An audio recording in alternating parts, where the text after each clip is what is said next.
We will now open the Estacada City Council meeting. Please join me in the Pledge of Allegiance. I pledge allegiance to the flag of the United States of America, and to the republic for which it stands, one nation, under God, indivisible, with liberty and justice for all. Can I have roll call, please, City? Counselor Hughes. Here. Counselor McElroy. Here. Counselor Metcalf. Here. Counselor Prokop. Here. Counselor Strobel. Counselor Tenbush. Here. Mayor Drinkwine. Here. Thank you very much for that, Sadie. First off, we have the fire team here to give us some updates and tell us how things are going up there at the fire. So I will now call up Aaron and Maida. Is that right? And don't worry about the 3-minute mark if you have to go. We won't buzz you. All right. Well, good evening, Mayor Drinkwine, sorry. Council members, thank you for the opportunity for us to come and speak with you this evening. Again, my name is Maida Lofsgarden, and I'm the forest supervisor here for the Mount Hood National Forest. With me, I have Aaron Thompson. He's one of the incident commanders for the team that is working on Sandstone Fire. We wanted to spend just a couple minutes giving you all a quick update of where things are at. And then our goal was to just open it up to any questions that you all have for us this evening. First, as you know, in Oregon, we are coming close to an unprecedented fire season. In 2020, we had a fire event that was here and huge across the entire west slope of the Cascades. We're seeing about that same acreage burning here in Oregon. We're about $200,000 acres short of that, but it's going all summer long. So we started our first fire here on the east side of the Mount Hood in late June. That's pretty early for us. We have 2 fires going on currently on the Mount Hood, on the Whiskey Fire, which is up near the Columbia Gorge, and then Sandstone here. The reason that I mentioned that is just by way of context, what we do on the forest, if we can fight the fire locally, if it's small, we've got a small team that can do that. We then very quickly need to pivot to regional or national resources to help us with these fires. In a typical year, the 2 fires that we have would easily bring in those regional or national resources. This year, it's been a little tougher. We've been fortunate because of where these fires are located, because of the complexity of the fires. We've been fortunate to have a team like the team that Aaron works with to be available. And what they're doing for us right now is actually managing 2 fires. So they're managing the Whiskey Fire up near the gorge, and then they're managing this fire. They have done a tremendous job. I'm going to turn it over in a second to Aaron to give you a little bit of the detail. But at this point in time, they're managing the fire at Hood River. They've got staff at Sandy, and then Ripplebrook is where they have the firefighters stationed. They have brought so many teams that we have now outgrown Ripplebrook, and we're going to be in a couple of the campgrounds nearby. So we'll be putting out some news and information about that coming up. But really good team that we've got here working on this fire. So at this point, I'd like to turn it over to Aaron to just talk in a little bit more detail about what's going on. And then again, we'll open it up to any questions you all have. Thanks, Maida. Hey, thank you guys for being interested in what we're doing out there. So I'm Aaron Thompson. I'm the Deputy Incident Commander with Northern Rockies Incident Management Team number 2. So we come from Montana, Idaho, and the Dakotas. As Maida alluded to, we're managing both the Whiskey Creek and the Sandstone fires. So just give a little context nationally, we're at preparedness level 5, which is the highest level of preparedness we can be in the Wildland Fire Service. That's when most of our incident management teams are all committed across the country. All of our scarce resources like aviation and type 1, type 2 hand crews are committed. We're bringing international partners and assistance in. We have a lot of Australian and New Zealand partners here in Oregon, and we actually have a few Australians on our fires with us right now as well. So that type of stuff comes into play at this level. And on a daily basis, we are coordinating with the Pacific Northwest Coordinating Group as well as the National Interagency Coordinating Group, prioritizing resources for this fire. Right now, the Sandstone fire has just over 600 acres. It's got about 275 people assigned to it, 8 hand crews. So those are 20-person hand crews that are working directly on the fire's edge, trying to put in fire containment line. We got 3 bulldozers, 4 masticators that are building more contingency lines on the western and southern flanks of that fire, and several helicopters that are assisting those firefighters. Overall, we're making very good progress. The fire started and is burning in the 2006 fire scar. So it's got a little bit lighter fuels. It's helping firefighters gain more ability to access into the fires. It is extremely, extremely steep and rugged terrain in there, which is also very difficult and poses a real threat to the firefighters. So the progress of containment is slow going, but we do have a really good plan for putting in containment line around this whole fire. And our goal is to try to minimize the whole fire size. And with the weather that's predicted for the next 7 days, we think that we'll be, successful keeping the fire small. But it is going to be very difficult to ever actually get in there and mop it up 100%. So there will have to be firefighters and a management team that's going to manage this for this next several weeks, so that nothing happens down the road. So before we jump to questions, I do want to reiterate one of the things that Aaron said. You all know this area as well as anybody. It is the steepest part of the steep, right? It's cliff face, it's rocky. So in many cases, we can use equipment to start to get that dirt, right? The fire line around the fire. In this case, those hand crews are really critical. So that's why it is taking a little bit longer. We have some amazing teams out there, and it's just going to be slower going than it would be if there were places that we could put bulldozers in. We can put bulldozers in a little further out, but as Aaron said, our goal is to keep that footprint as small as possible. So with that, Mayor, council members, I'm glad to answer any questions that you all have this evening. Okay, any questions? Mike? I've just been seeing on the news nationally, the shortage for firefighters that are available. Are you guys running into any staffing issues whatsoever, or you got plenty of resources available for that? Is that a regional problem or? We'll just pass the mic back and forth Yeah. and decide. As Aaron mentioned, we are at the highest level of preparedness. That does mean that when we hit that level, it means all of the resources are committed. And that's one of the reasons that we're lucky, fortunate in this area to have this team covering 2 fires. We would not be able to bring in a team to manage each one of them separately. So that's kind of that spot that we're in, that we have this team. This team has a great capacity to manage both fires. In a normal year, we might have a team on each one of those.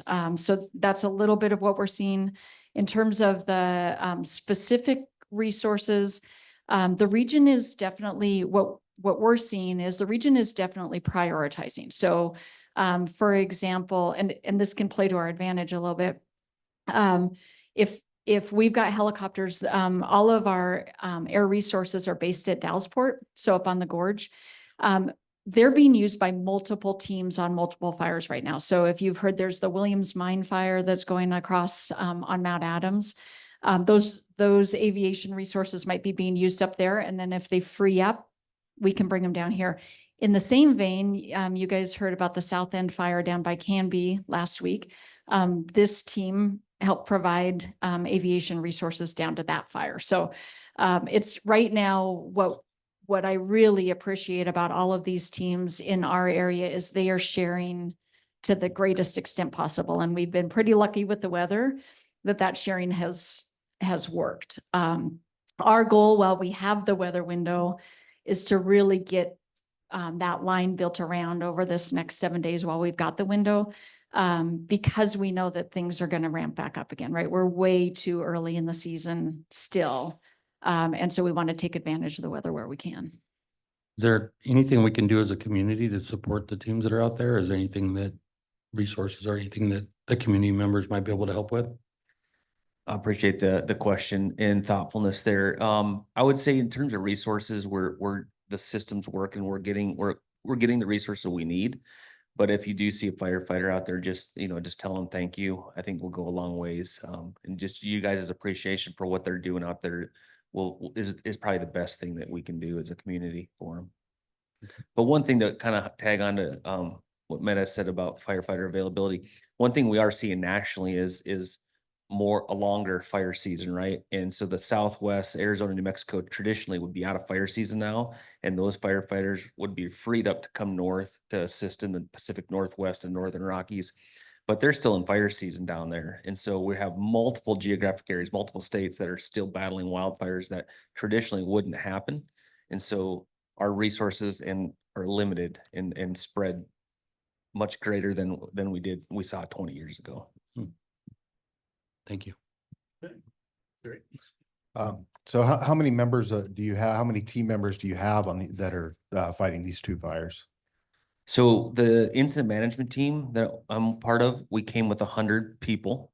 And then the Whiskey Creek Fire's got like 325 personnel assigned to it. We got 275 down here. So just over, 550, 600 folks that are on the fire itself. But the incident management team with that 100 comes with command. We put together an incident action plan daily. We bring all the logistical support to be able to feed, house, take care of vehicles, all that for all the firefighters, safety officers, the liaison officers, public information. We've had public information officers down in this community and setting up trap lines. So that kind of comes with all the complement, and then a whole complement of operational resources that are out on the line that are directing the operations. Okay, thank you. If I might tag on to that quickly, one thing I forgot to mention at the beginning, Aaron mentioned the public information officers. So they have what they call a trap line, which just means they're going out to different places in different communities all day long with the latest fire updates and information. If anyone is interested in knowing where those are, we can get that information to you.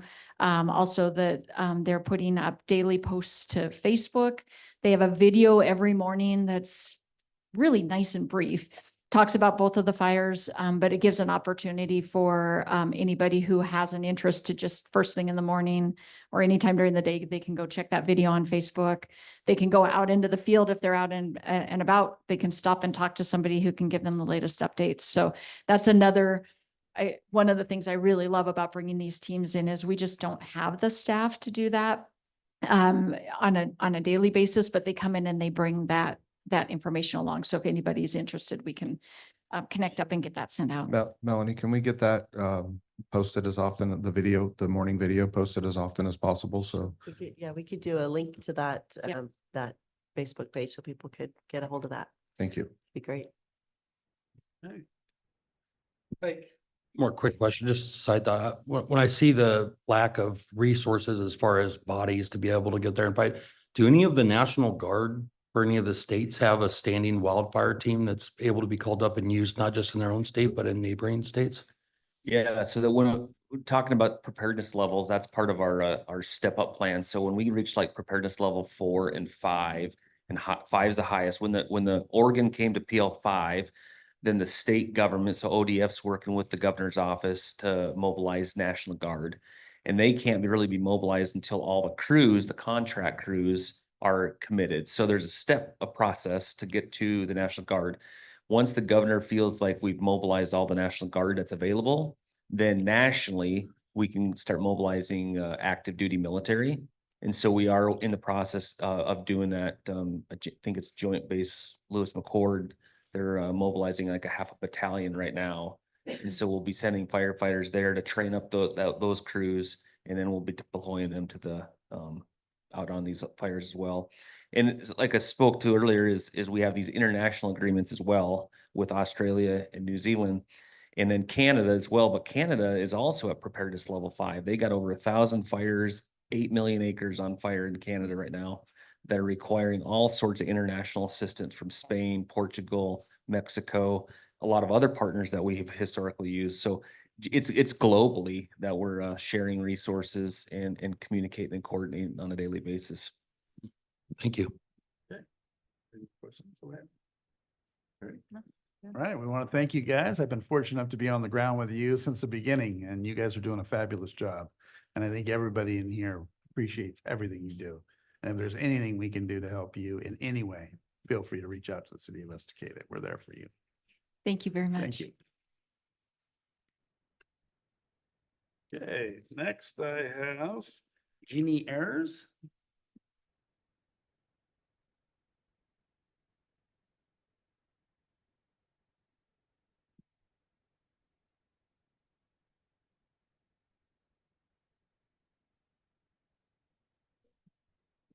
Sorry, here tonight, first time.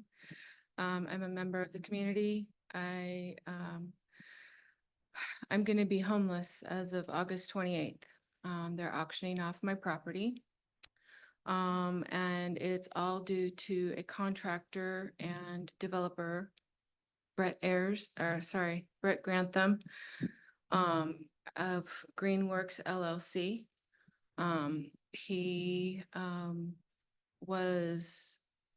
He was gonna buy my property, and I did all the signing, the contracts and everything, and this was back in 2021. He took my contract and held on to it. He got the title from the bank, went to Wasatch, and took out a $1.2 million loan on the property. He then didn't pay that loan, and he did not pay me off. He has been cited by the state of Oregon for environmental issues. I know for a fact that he paid to have 2 beaver dams removed from an area that he was developing. And I don't want anybody else to go through what I'm going through right now. I also know my attorney has told me that there are 4 other people who are going through similar things that I'm going through, and the amounts are between $8 and $9 million. So I'm pretty much distraught. I don't know where all the push is coming from, but it's happening so fast. I was told I would have 6 months to try and get my stuff in order, and I will be out the 28th. It's very hard to, I just don't want anybody else to have to go through this. We appreciate you coming forward and sharing with us, and we hope it gets better from this point on. That's hard for anybody to have to deal with. But thank you.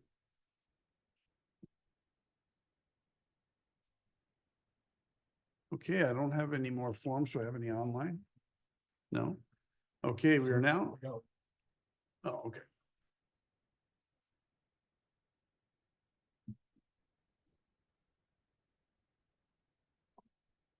All right.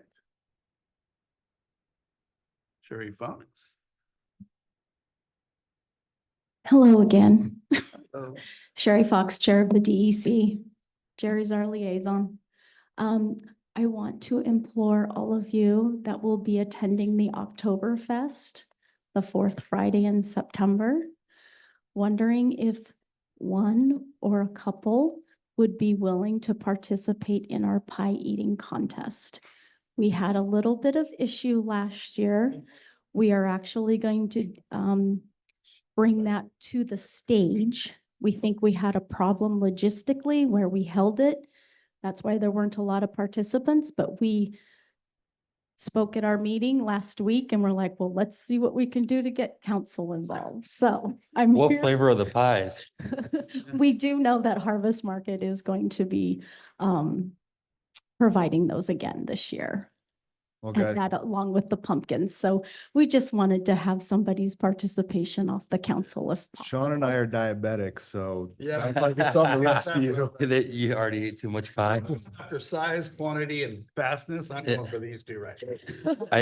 I don't eat fruit, but if they're chocolate pies, I'm in. Okay, I'll put you down for chocolate then. One quick question for you related to the DI committee. Are all the members of your committee aware of the discussion we had about social media and the interactions on social media? This is Downtown Estacada Commission, not. Oh, I DEI. thought you said DEI. No, Oh, I DEC. apologize. Never mind. Okay, that's all right. Never mind then. I Wrong do- question. I do have a comment for you. I spoke to Mike Weir at our urban renewal meeting, and he is definitely up to, talk about reduced fees for using the stage. So. Thank you. Appreciate it. All right, thank you, everybody. Thank you. I'm gonna sign Charity up for pies too. Paul's not here, so I say we get Paul on board. Yes, Paul's in.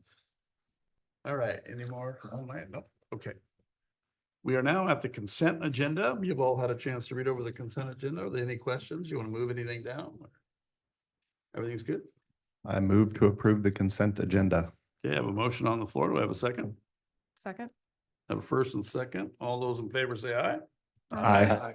All those opposed? Motion passes. Thank you. Okay, we're at department and committee reports. So any of you have any of your groups that you'd like to speak on tonight, Jerry? Well, yeah, Downtown Estacada Commission is doing, they are running crazy, but they're doing an amazing job. They've got an event coming up, Oktoberfest at the end of September, which she just spoke of, and then also still working plans for the Christmas tree lighting. So they're doing an amazing job, and I can't wait to see what you know, the events that they put on the next couple of, so. Great, thank you. John? I don't got anything new. Okay, Heidi? I wasn't able to attend the last DEI meeting, but I was able to watch it. A representative from Love One came and talked about their services. They are a nonprofit in Clackamas County, and they provide clean laundry, showers, meals, personal care, resources. They also partner with Ant Farm. And every Thursday in Sandy Laundromat, they have an event, and I believe it's sorry, one second. I believe it's the last Wednesday, maybe every Wednesday. It says every Wednesday on the city website, but I believe it's the last Wednesday of the month. They are at the old Estacada laundromat that is under construction, giving resources. Okay, good. Thank you. Mike? I mean, they- Jerry? Okay, city managers report. I was gonna try to look up that really quick to see which Wednesday it is, but I'm not. I don't read that fast in front of people, so I'm not sure which one, but we'll try to make sure that it's accurate on the website. Okay, for my report today, first of all, next slide, please. I wanted to just report on the summer water usage. This chart is also on the homepage of the city website, and if you click on it, just anywhere on that picture, it'll take you to, or there's I think another word you can click on, and it takes you to the page about our water conservation efforts, and you can see we're doing really good. Everybody's doing really good and I know the weather's given us a break since we had that hot spell back in July. But if you'll notice, the lawn out here is a little crunchy. It's not bad. They're keeping it green, but it's not really lush, but we're trying to, keep things going. And that's kind of what we're asking the community to do also, is use the water you need to keep things going, but not overusing. And the city's also going to be continuing to work on finding any areas where we're losing water out of maybe old pipes that are city-owned pipes. And so anything that we can do, we're working on that. But I just wanted to point that out to you, that we're staying under that 1.4. We had, I think one day we bumped just right up to it recently. But thank you, everybody, for your efforts, and we'll continue to update you on that and continue to do our part also. And then a few things about what's been happening and what's going to be happening. There was additional fencing that was needed at the water treatment plant to secure that. That has been completed. And our first Economic Development Committee meeting is going to be on Wednesday in 2 days. It's at 8 o'clock in the morning. I believe you are the late Councilor McElroy will be our liaison. And then the splash pad construction, of course, it's more complicated than I anticipated. But we're having it's going to be put out to bid for a contractor to put it all together. That's going to be opened on the 3rd of September, and the council meeting on September 9th will award that contract. So we're not getting it done this summer, as I had hoped we'd have it for like the last part of August at least. But how I envisioned it is a very simple, just little splash pad. It's still going to be fairly simple, but I think everybody's going to be really pleased for it. So when I get the actual plans that are a little more representative of what it's going to look like, I'll send those out. I think it's going to be worth the wait. So next slide. Our new high-level water reservoir. Just wanted to update you on that. We had the land use hearing with Clackamas County, and I don't know if Peter needs to weigh in on this at all, but we did receive approval for that project. It's outside city limits, outside the urban growth boundary, because it has to be at a certain elevation. which is why it was with Clackamas County. There are 30-foot setbacks that are required in that zoning, and it turns out those are non-negotiable. So we had originally planned to build a 500,000 gallon tank and then thought, you know what, we could just bump this up to 1,000,000 gallons, but that encroaches in that 30-foot setback. So a 700,000 gallon tank is very feasible according to our engineer. And then we're going to be also talking with the adjacent property owner. It's potential we could still build a 1,000,000 gallon tank. But if we can't get that redundancy, we can get it in other ways through our consistency at the water plant. So we're working on that. And the engineering is going to begin for the water line connection, and then we'll finalize the tank size and do the tank after we get, because we have the water line that needs to come up from Lawrence Road. And this is not like it's not a place where city staff works. They'll go up and check it, and there'll be things they have to do with it off and on, but it's not a place where we'll be, have staff working or anything. It's just a water reservoir in case anybody's concerned about, what the city operations would be outside city limits. Is it just a waiver that's needed from the adjacent property owner for the setback? So, he has kind of he has an open space, but he would just need to provide us with assurances that he wouldn't allow any vegetation in that kind of buffer area. So, our engineers had some productive conversations with him. My position was that this wasn't a structure for the purposes of wildfires, because it's fireproof and actually would be utilized for wildfires. But the hearings officer took the position that no, any structure over a certain size has to have this fire buffer.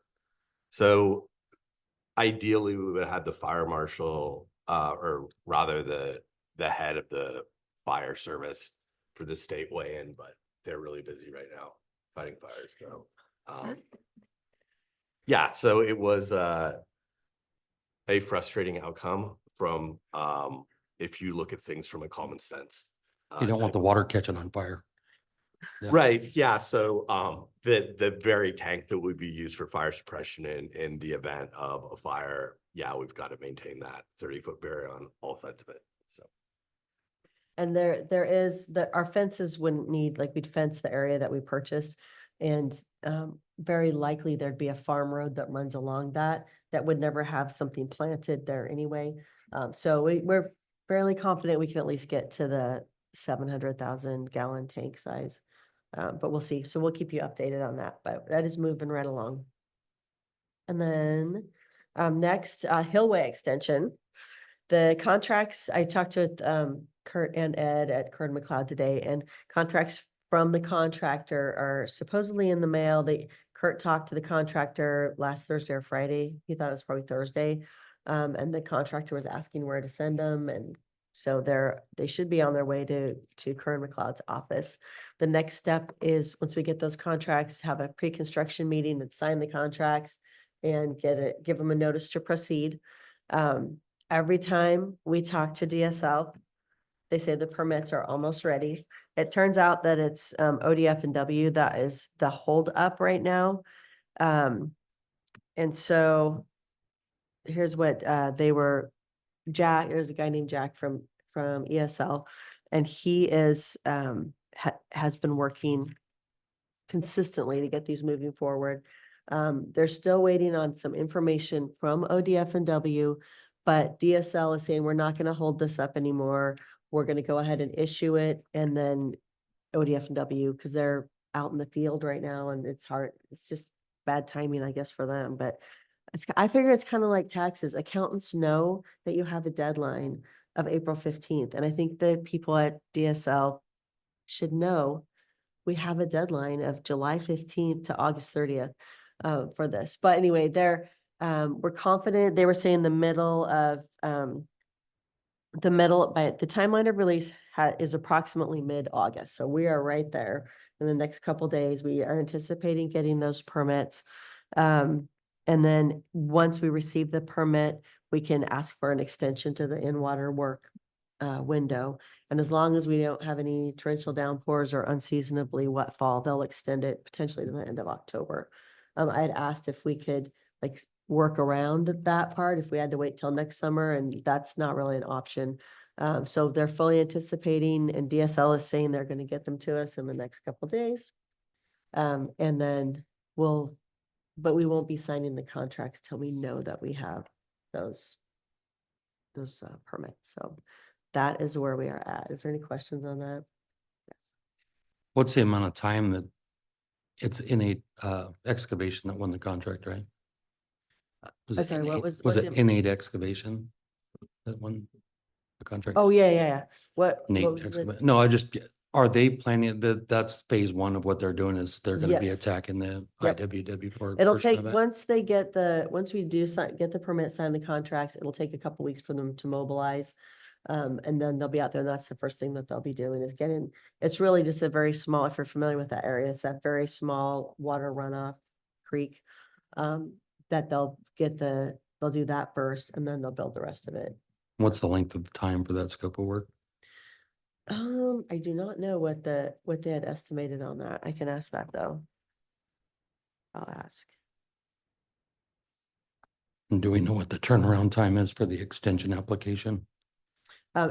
It's basically just an email, that, Ed was saying that we just sent, once the permit is received, DSL will extend the in-water work window upon city's request via email. So it's not a whole nother application process. It's just an email. Unless there's torrential rains, it's usually not hard to get an extension until at least October 1st or beyond if rains hold off. Hopefully rains won't necessarily hold off beyond October 1st too much, but they're confident that we can keep moving forward. We're going to keep pressing, and they've been in contact with DSL for not every day, but close to it. They've been going back and forth and making sure, and the We already got the 1200C permit for it. That's already back. that, I don't know if that had got back yet. We did submit that. I will ask if that's complete. 1200C, and then how long for in-water work? Yeah, it sounds like it's gonna take longer for them to mobilize than when the normal window starts. I just want to make sure they're gonna have enough time to get in there and get that They scope just of work need a done. month. Yeah. Yeah, Yeah, I'll ask about that. It's not a whole lot, but I don't know how many days of work they would need. So I'll ask the engineer. Yeah. That's a good question. because if they extend it to like October 1st, we want it to be the first priority that they get. They don't wait till depend on having that date, because if the rains come in early, it's Then gonna they'll shut be- down the entire project. Mhm. We want them to get on that first, Okay. first thing. Yes, I will. Okay, I'll check on that and send an email out.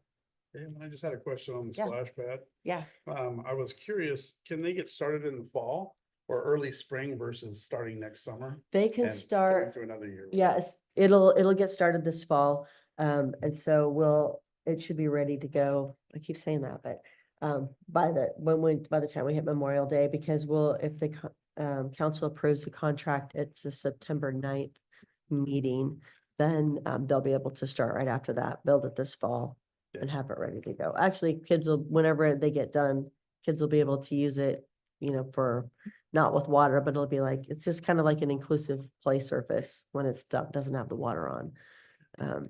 Yes. Any other questions for?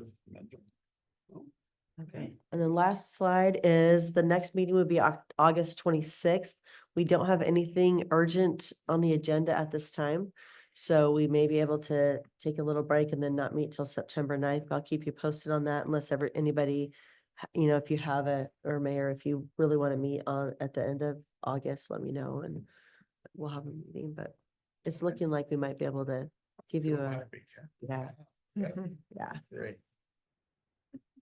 All right. Any other questions? Any questions? Okay, Thank you. thank you. All right, we are now moving on to the attorney report. What do you got for us today? Well, we covered the water tank. That was not the outcome we were hoping for, but that's how they interpret the state law, and their interpretation is certainly defensible. The only other thing I'd say is we've had some pretty exciting conversations about some potential urban renewal projects, and hopefully we'll be bringing something to you in the next, sometime in September. So, and then we're continuing to have conversations about downtown parking and things of that nature. So hopefully we can get something concrete in the queue. Okay, great. Thank you. I have a question. Have we made any headway on?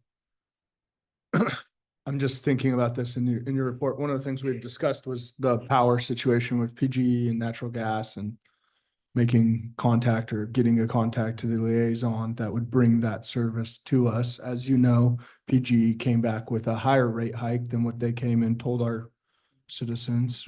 To bring natural gas, the question about, Yeah, so what my Yeah, we- point is, so we need to be proactive, I think, in doing something to give our citizens alternative methods of energy. So, So I've reached out to the lawyer that I negotiated Northwest Natural Gas franchise with in another jurisdiction. She is getting me indicated that they would get me, they'd have to come up with the information, but they could provide information as far as what the cost would be to bring it. And then I think the question for them is going to be, future development in our industrial park, because a lot of what they provide normally goes to industrial users. So it's kind of, they had to have some due diligence. So I suspect they'll be looking at our population growth and also the growth in our industrial park, but hopefully in the next couple of months, we'll have some answers. And my understanding is this, it's a pressurized pipe that would need to be brought from Sandy. So that's kind of the issue, is it's a fairly significant distance. I remember, from a few years ago that it was closer than that. Like, I want to say Boring.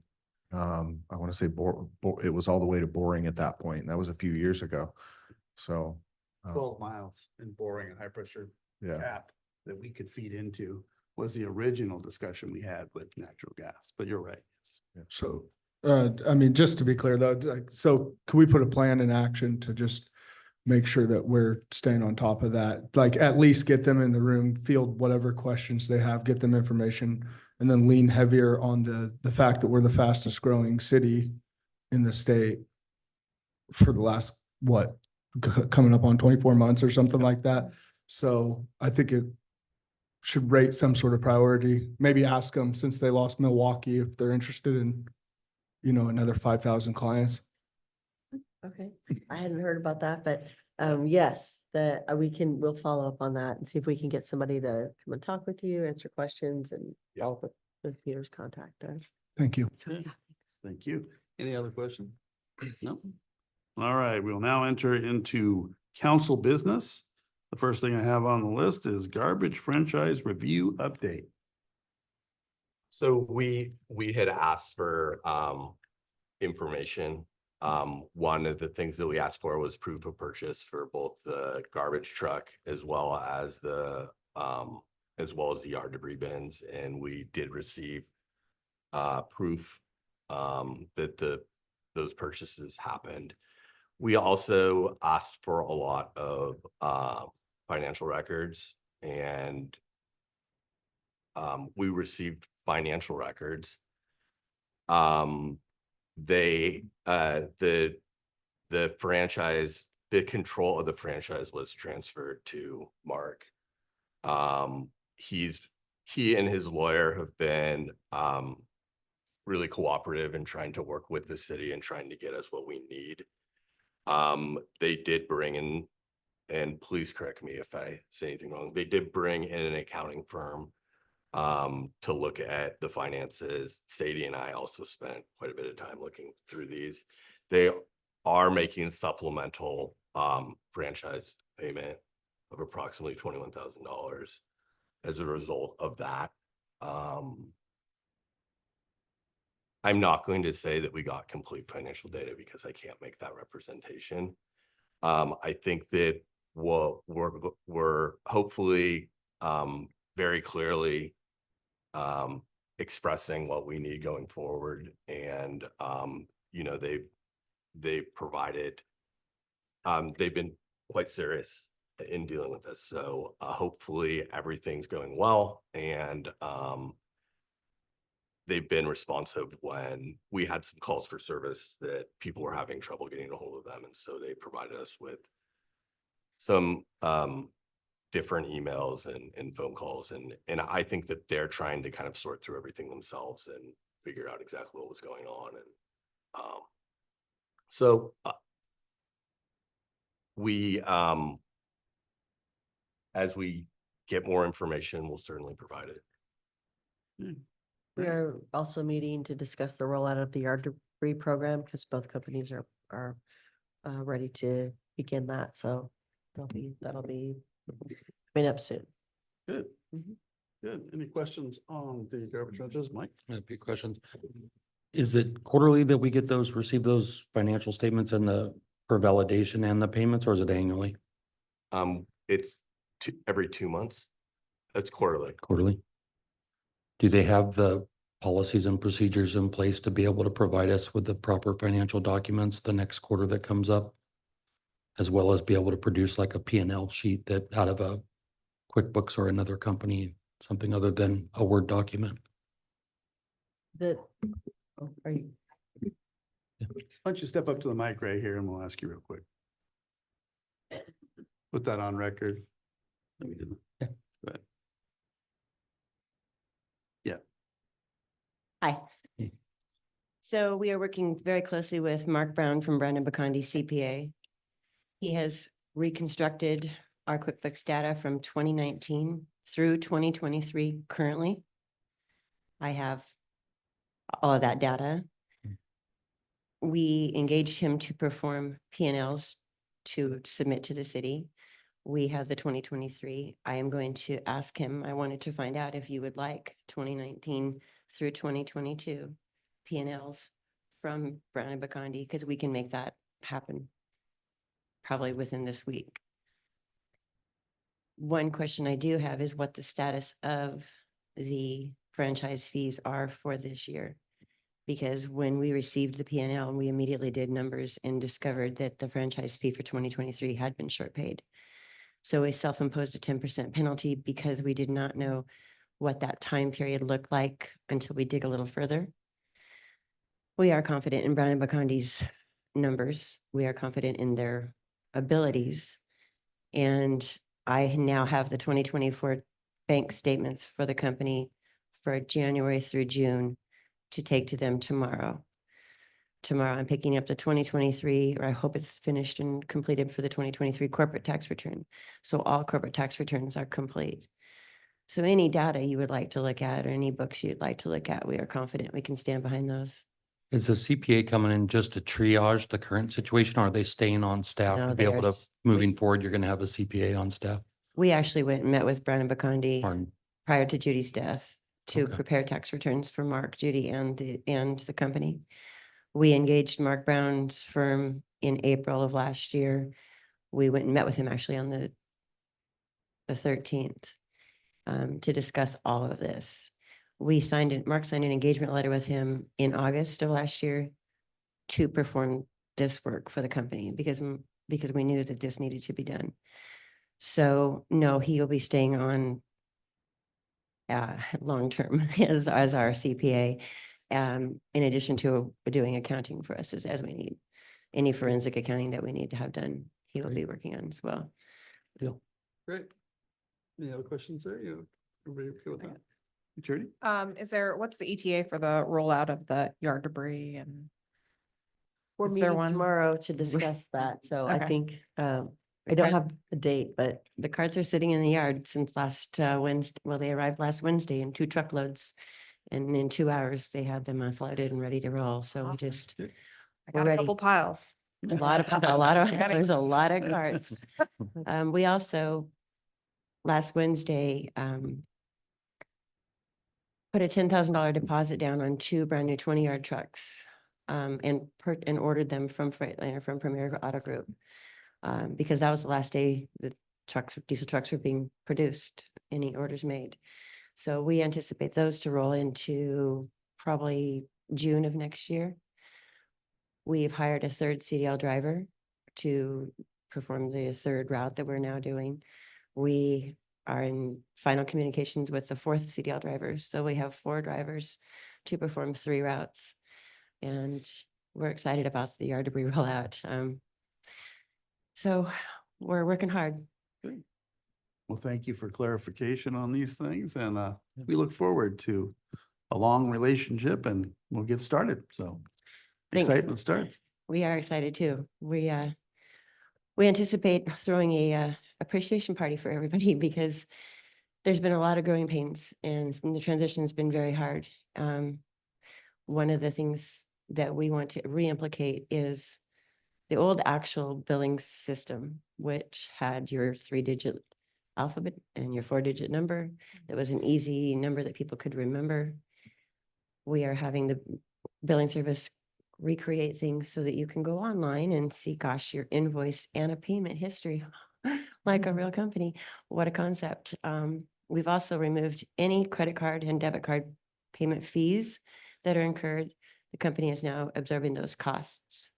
We've set up a separate payment portal that should be finalized and ready to roll. Online banking, online payment portal has not been down 1 minute. All that money is still coming into our funds. So we're excited. We're ready. We really would like to open a business office in this downtown Estacada because we need a business office where people can come in and pay their bill, come in and speak to a person, because that is what this company is this town, this community. So we're excited. So we thank you guys for all of your help. Thank you. Yeah, We you're appreciate welcome. you. Thank you. Thank you. Thanks. Okay. All right, moving forward, we are at ordinance 2024-005. An ordinance amending Title 16, Development of the Estacada Municipal Code, Parkland Solutions. All right, You that's want to me. talk to that? Yeah, let's get this pulled up. Good evening, all.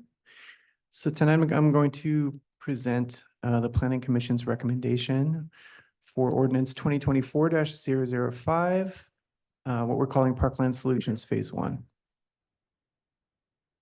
And just to give kind of a brief background about this, so at Planning Commission and Parks and Rec meetings last year, commissioners discussed the need for dedication of parkland and open space at the time of land division in order to provide an adequate supply of recreational land for the quickly growing population of the city.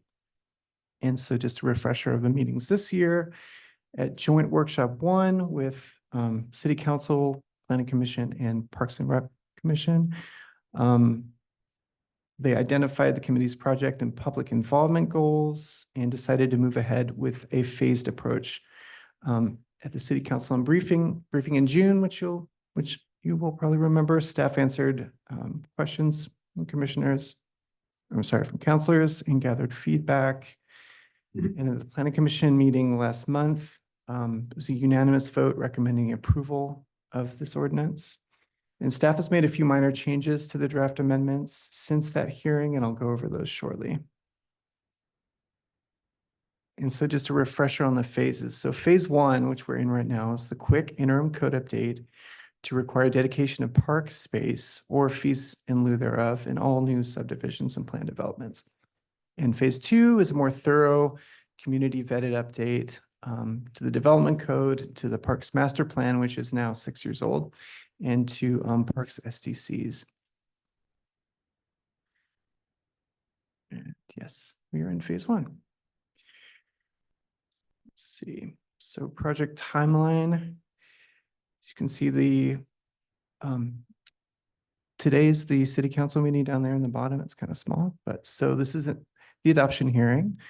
And it will be followed by a second reading, which will either happen at the end of this month or beginning of September, depending on when your next meeting is. And then 1 month after that second reading, the code would go into effect. And we are looking to begin phase 2 sometime in early 2025. And so, yep, tonight gonna give an overview of the draft amendments and planning commission report.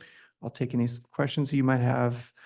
You can discuss, and then we'll need a motion and a vote on the ordinance. And so the amendments review, I'm going to go chapter by chapter. There's 4 chapters that are affected by these amendments. Starting with 1608 definitions, we added definitions for community park and neighborhood park. Also, the amendments revise the definition of open space to add details of what does and does not include open space. And then 1633, the Mill Area Mixed Use Zone Code was added a requirement for the provision of parkland according to the standards of chapter 16.116, which is a section dealing with design standards and improvements for subdivisions. And then the chapter on plan development. The amendments clarify existing standards pertaining to parkland and open space dedication. Also, they add a standard that would allow the city to require an environmental site assessment before accepting parkland or open space. And this section 16.116 is where most of the amendments happen. So I'll just go down the list of those. So the amendments revise existing code language to require instead of encourage the provision and dedication of parkland. Removes a section allowing SDC credit for the dedication of parkland. It includes an exception to the requirement for land dedication or fees in lieu for duplexes, triplexes, and quadplexes on lots located within 1,000 feet of an existing park. And I will go into that more in depth later. Also clarifies the criteria for parkland dedication. So it establishes standards for what types of lands are acceptable for park use. Also includes language allowing the city to require an environmental site assessment before accepting the parkland, as I mentioned. Also in that chapter, references are updated and data from the parks master plan in 2018 and official population are also updated. It clarifies land dedication procedures. It's a section outlining the criteria and process for the payment of fees in lieu for land dedication, and adds a section outlining minimum standards for the dedication of open space. And so I want to talk a bit about recent changes by staff. That is me. So just for transparency, for modifications were not included in the version of the draft amendments that Planning Commission has recommended approval for. And so that's because on July 31st, which is 2 weeks after that Planning Commission hearing and their vote, DLCD, the Department of Land Conservation and Development, they emailed me, staff, to suggest further revisions to the amendments. And so the modifications refer to statewide planning goal 10, which is the housing goal. And what DLCD was looking for was to bring into better alignment this ordinance with state planning goals. Specifically about housing. So 2 changes to accommodate the DLCD requests were made. So first, an exception was added to land dedication requirements for duplexes, triplexes, and quadplexes, as I mentioned, and those are for lots located within 1,000 feet of an existing park. Also, language clarifies now that only subdivisions are subject to land dedication requirements. So partitions that result in the creation of 2 to 3 lots only are exempt. There are also 2 additional changes that were made. 3 more criteria to help determine suitability of proposed parkland were added, and that will help staff better interpret code when parkland is proposed. And there's also a recommendation now for a condition of approval that directs City Council, that would be you, to set the fair market value for an acre of land in the city. And that is just a follow-up condition to ensure that the code is implemented correctly. Okay, now the fun part, go through the approval criteria. So this is for the city's development code. So that's So we're gonna have to bring this back in September so that we get it noticed. So this is kind of informational because the public hearing didn't get noticed. And so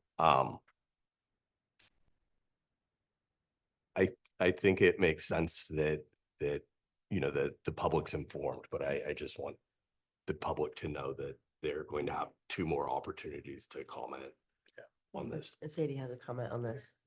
Yeah. Yeah, it was.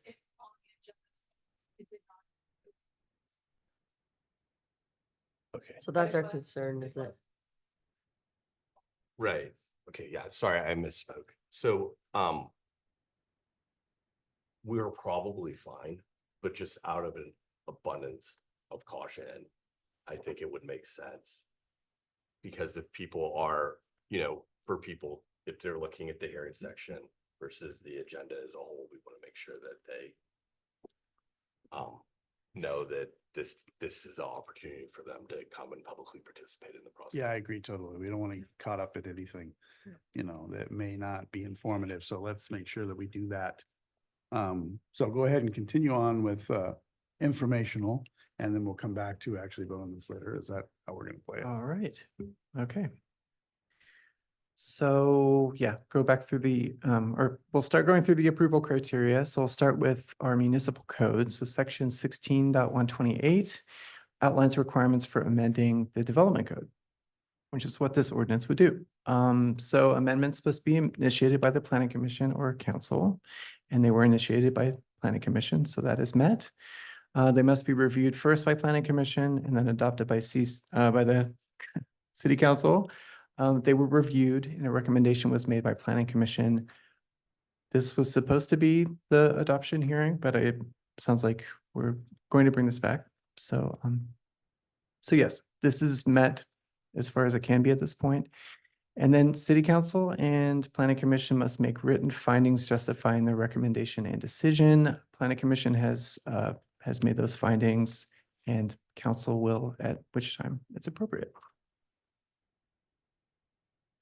All right, and then to go through, these are the statewide planning goals and the city's comprehensive plan goals. So these are the 4 pairs of goals that are applicable to this ordinance. So citizen involvement, land use planning and agency coordination, recreational needs, and housing. So yeah, all amendments to the development code must meet all the applicable statewide planning goals and the city's comprehensive plan goals. And this is just a list of the non-applicable goals, just so you can see them all.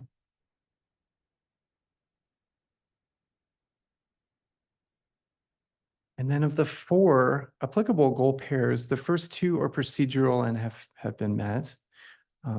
So I'll just focus on the 2 that are more substantive tonight. And I'll start with the recreational needs. So there are 4 comprehensive plan goals from chapter 5 that this ordinance supports. Okay, we have objective 2, ensure adequate open space to meet the needs of Estacada residents. And objective 3, to provide an adequate amount of parkland for local use and variety of recreation facilities to meet the needs of all age groups. And so because this ordinance would require developers to dedicate parkland or pay fees in lieu thereof, at the time of residential subdivision, it would increase the city's capacity to provide park and recreational facilities at a level commensurate with the needs outlined in the parks master plan. And it also clarifies standards for acceptance of open space areas. So these 2 objectives are supported. 2 more objectives or 2 more items. Policy 8, which requires developers to dedicate a portion of new subdivisions for parks with facilities open to the public, and implementation item 3, which reads that the city will amend its subdivision ordinances to require dedication of public parklands in new housing development. So by amending the development code, it required developers to dedicate parkland at the time of residential subdivision. This ordinance effectively implements these 2 items. And now to discuss how this ordinance meets housing policy. Okay, so policy 2 in chapter 8 of our comp plan reads that it provides the opportunity for a wider range of rental and ownership housing choices in Estacada including additional middle housing types such as duplexes, triplexes, fourplexes, common wall dwellings, and cottage clusters, accessory dwelling units or ADUs, and other alternative housing types. So as discussed, this ordinance now includes an exception to parkland dedication requirements for duplexes, triplexes, and quadplexes that are located within 1,000 feet of an existing park. And so this supports Chapter 8, Policy 2, as well as a recommendation included in the Strategic Housing Report or Housing Strategies Report, sorry. Okay, so that brings us to Planning Commission's recommendation, which is to adopt this ordinance that amends the Municipal Code Title 16, or Development Code, the standards regarding parkland dedication at the time of residential subdivision and plan development. And that concludes my presentation of Planning Commission's recommendation. And so next steps, public comment. I will field any questions you might have and discussion, and Does the council have any questions that you'd like to ask them? Go ahead, Mike. Do you have an estimate of the number of properties the neighbors will be impacted by that exception for the duplexes, triplexes, and quadplexes? I expect it will be a very small number, if any. Because it'd have to be an undeveloped parcel that's getting subdivided within 1,000 feet. I'm curious if Right. with a pretty quick glance, if someone could give me the information about the number of parcels that are available for that. I just don't Yeah, know how big of a deal it is. that's a good question. Because you're And- gonna be basically determining the type of development that's happening in those areas where those parcels are, and that's gonna have an impact. The community should have that information to be able to give input on it, because it's gonna be changing the dynamic of their neighborhoods. And we're gonna be Sure. encouraging that change in their Right, right. neighborhoods, so. Yeah, I will just say that we rarely, if ever, get proposals that include that kind of development. So I'm not expecting it to be big, but I'll look into it and come back. Thanks. Sure. Any other questions? No? All right. We thank you. All right. And it's good time to review this, and we'll bring this back in a public hearing for the community. So we appreciate all the information. You did a great job presenting. So thank you. You're welcome. Thanks. All right. So that aside, we'll move on to the next item. Ordinance 2024-007, an ordinance amending Title 8, Health and Safety, and Title 10, Vehicles and Traffic at the City of Estacada Municipal Code related to camping and parking. I'll let you take this away, Melanie. Yes, thank you. This is this is not required to have a public hearing because it's not in Title 16. So I'm sorry that I missed that. And we didn't get it under the appropriate section, but this one is in the correct section for council business. And this is basically presenting an ordinance to you. It's the same verbiage that was presented just as a suggestion at a previous meeting. We didn't really receive any recommended changes, so we put it into ordinance format, and it will help city staff and law enforcement to manage situations, enforcing the code regarding camping and also parking of RVs in neighborhoods. And so there's no changes to what was presented previously. And we're just bringing it back to you for a first reading. And if you have any questions, we could change it at this point, but we felt pretty confident that it was ready to go. So Yeah, we're all on board with the way it was written. Does anybody want to put a motion forward? I move to adopt ordinance 2024-007, an ordinance amending Title 8, Health and Safety, and Title 10, Vehicles and Traffic of the City of Estacada Municipal Code related to camping and parking. Second. Got a first and second. All those in favor, say aye. Aye. All those opposed? Motion passes. Thank you very much for that. Okay, we are at the next citizen and community group comment. Do we have any online? I have none in front of me. Does anybody wish to put one in before we move on? No? Okay. Mayor and council reports and comments. I'll start off with you, Jerry. I just want to thank everybody for coming out. Thank everybody that is running for council this term, council and mayor. Really appreciate the amount of people that are out there collecting signatures. I really appreciate it. This up here, you know, everybody up here can attest, this isn't an easy job. And, you know, I really do, you know, really do appreciate people sticking their, you know, trying to put their foot in the ring. So, thank you guys. Thank you staff for another prepared packet. And, yeah, I appreciate everybody. Thank you. Your vote matters. That's all I'll say. Your vote matters more than you know. So go out and vote, express your opinion. This is your chance to help represent your community, the interests, and help us drive this community in the direction that you, the people that we work for, want. So please be involved at the very basic level of city government and cast your vote so we can work for you. Thank you. Thank you, everybody, for coming. I really appreciate it. I love seeing more butts and seats. I'm echoing the two of counselors here that have spoken already. This election is really important. We should get a good turnout since it's a presidential election. I hope to see more votes than in the past. Yeah. Just want to thank everyone for coming out tonight. Thank you to the staff for preparing the reports. Appreciate that, and echoing what they said. Just, yeah, get out there and vote. We'd love for you to be well-informed voters.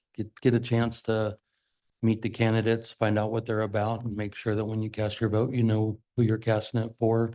And looking forward to seeing some new faces. So be great. Great. Charity. Well, I think they all said it for me. And so I just appreciate it, everything they had to say. Please do go vote. Yeah, I mean, we sound like a broken record up here, but the numbers in the last election were pretty sad. And so I just encourage people to read their voters pamphlet and get to know your candidates and know their policies and what they stand for. And this is your time to make your voice heard. And appreciate all the hard work and everyone's done, Peter, staff, Sadie, you know, Alan. Even when we, you know, get thrown a curveball, you guys just kind of roll with it. So appreciate that. And thank you everyone for coming out on this summer evening, and looks like you can enjoy a little daylight left. So yeah, thanks.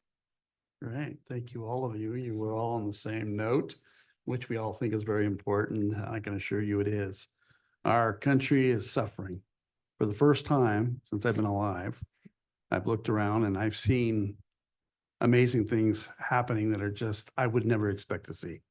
And we are hurting. We are bleeding as a country. So get out there and vote. It's very important.